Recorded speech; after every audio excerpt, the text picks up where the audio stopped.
क्या यशवर्धन की असली पहचान सामने आने वाली है? क्या आर्य और झंडे मिलकर ऐसा खतरनाक खेल खेलने वाले हैं जिससे पूरे परिवार की नींव हिल जाएगी? और सबसे बड़ा सवाल, अगर अनु ने वह सच सुन लिया जो सालों से छिपाया गया था, तो क्या राजनंदिनी का रहस्य दुनिया के सामने आ जाएगा? आने वाले एपिसोड में हर राज का पर्दाफाश होने वाला है, इसलिए इस कहानी को आखिर तक जरूर देखिए, क्योंकि एक छोटी सी गलती सबकी जिंदगी बदल सकती है। सीरियल तुमसे तुम तक की कहानी अब ऐसे मोड़ पर पहुंच चुकी है जहां हर किरदार किसी न किसी बड़े राज के बोझ तले दबा हुआ नजर आ रहा है। घर का माहौल ऊपर से जितना शांत दिखाई दे रहा है, अंदर ही अंदर उतना ही बड़ा तूफान पल रहा है। यशवर्धन, जिसे अब तक एक साधारण और बेबस इंसान समझा जा रहा था, उसके बारे में ऐसा सच सामने आने वाला है जो सभी को हैरान कर देगा। दूसरी तरफ आर्य के मन में लगातार शंकाएं बढ़ती जा रही हैं।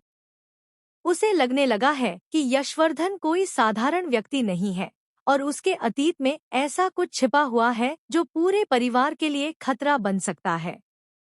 इसी बीच एक ऐसा सबूत सामने आता है जो आर्य के सारे शक को यकीन में बदल देता है। यह सबूत कोई और नहीं बल्कि एक तस्वीर होती है जो यशवर्धन के कमरे से मिलती है। इस तस्वीर को देखकर आर्य की आंखें फटी की फटी रह जाती हैं। वह समझ नहीं पाता कि आखिर यह सब कैसे संभव है। तभी उसके दिमाग में पुरानी घटनाएं एक एक करके घूमने लगती हैं। उसे याद आता है कि कैसे एक दिन उसने किसी को पकड़ने की कोशिश की थी और उस दौरान हुई झड़प में एक गहरा निशान उसके साथी झंडे के हाथ पर बन गया था।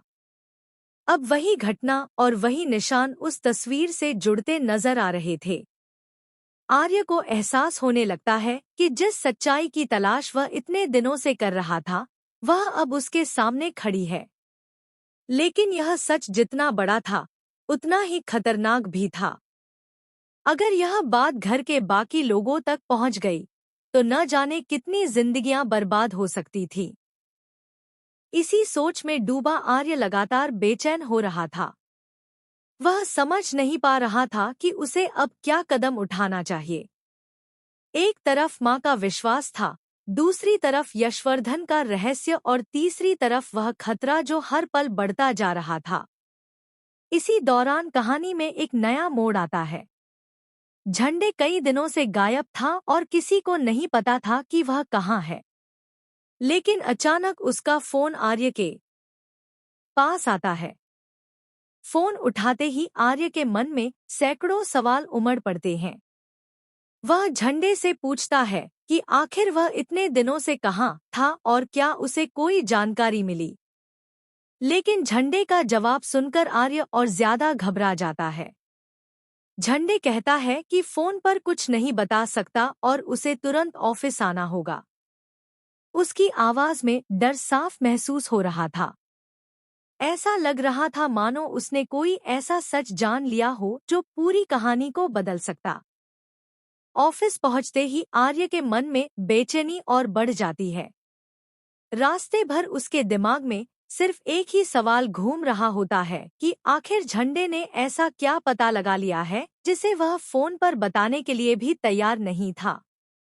जैसे ही वह ऑफिस के अंदर प्रवेश करता है, उसे माहौल कुछ अलग सा महसूस होता है। झंडे अपने केबिन में अकेला बैठा हुआ होता है और उसके चेहरे पर साफ दिखाई दे रहा होता है कि वह किसी बहुत बड़ी चिंता में डूबा हुआ है। आर्य बिना समय गंवाए उसके सामने जाकर खड़ा हो जाता है और तुरंत पूछता है, अब तो बता, आखिर बात क्या है? झंडे कुछ पल तक चुप रहता है, मानो वह शब्द ढूंढ रहा हो कि इतनी बड़ी बात की शुरुआत कैसे करे। फिर वह धीरे धीरे अपनी दराज खोलता है और उसमें से कुछ कागज और एक तस्वीर निकालकर टेबल पर रख देता है। तस्वीर देखते ही आर्य के चेहरे का रंग उड़ जाता है। उसकी आंखें तस्वीर पर टिक जाती हैं और कुछ पल के लिए वह कुछ बोल ही नहीं पाता। तस्वीर में जो दिखाई दे रहा था, उसने उसके सारे शक को सच साबित कर दिया था। झंडे गंभीर आवाज में कहता है, अब मुझे पूरा यकीन हो गया है। वह कोई और नहीं बल्कि यशवर्धन ही है। यह सुनते ही आर्य के दिल की धड़कनें तेज हो जाती हैं।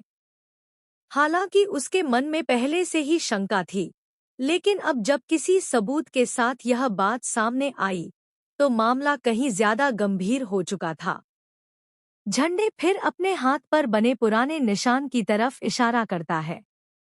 वह कहता है, तुझे याद है वह रात जब हम उसे पकड़ने गए थे?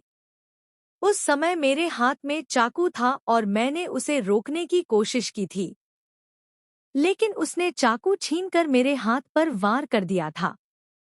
यह निशान उसी दिन का है। देख, आज भी मौजूद है। आर्य ध्यान से निशान को देखता है और उसकी आंखों के सामने वह पूरी घटना घूमने लगती है।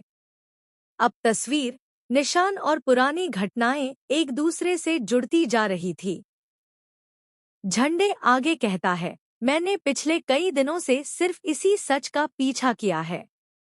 मैंने हर सुराग को जोड़ा है और अब मुझे समझ आ गया है कि हम बहुत बड़ी मुसीबत में हैं।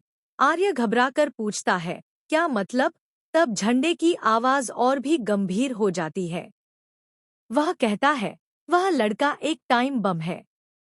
अभी शांत दिखाई दे रहा है, लेकिन जिस दिन उसका अतीत पूरी तरह जाग गया, उस दिन सब कुछ खत्म हो जाएगा। हम लोग सोच भी नहीं सकते कि क्या होने वाला।